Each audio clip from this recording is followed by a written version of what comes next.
Could it be possible that an event that claimed the lives of over 300 people and starting new war was orchestrated not by external enemies, but by the very state meant to protect its citizens?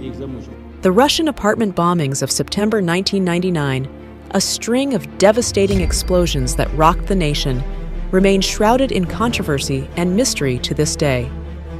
In the span of less than 2 weeks, powerful explosives targeted civilian buildings in several Russian cities, leaving a trail of destruction, fear, and a death toll exceeding 300. Over 1,000 people were injured, their lives forever marked by this tragic event. The Russian government was quick to blame the Chechens for these acts of terror. Yet the Chechens denied any involvement. No Chechen was detained and convicted in court for the explosions of these houses. In the aftermath of the bombings, then Prime Minister Vladimir Putin boosted his popularity among the Russian populace, propelling him into the presidency shortly thereafter. But as the dust settled and investigations into the bombings commenced, doubts began to surface about the true perpetrators.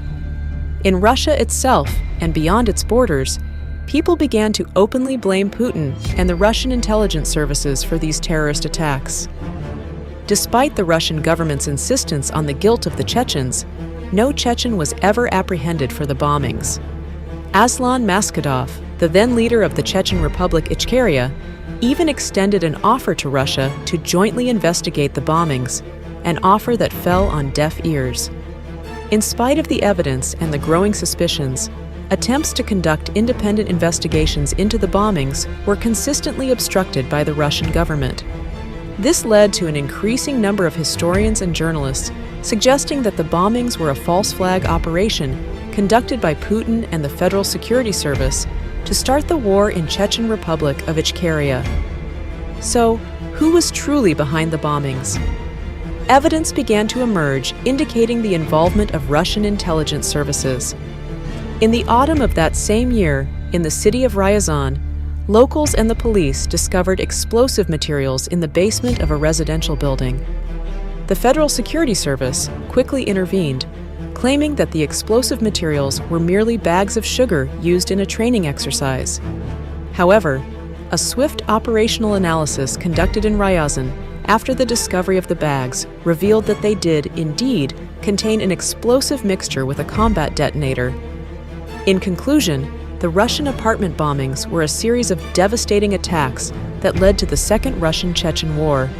That horrible action boosted the popularity of Prime Minister Putin, eventually leading to his presidency. Despite the Russian government's claims that Chechens were responsible, no single Chechen was ever apprehended. These events have led to suspicions that the bombings were a false flag operation by Russian state security, the true perpetrators sitting today in Kremlin. We can give some other and new example when Russian special services killed hundreds in Crocus City Hall in Moscow on the 22nd of March 2024, just to blame Ukrainians and Tajiks for this horrible action. Welcome to Putin's Russia.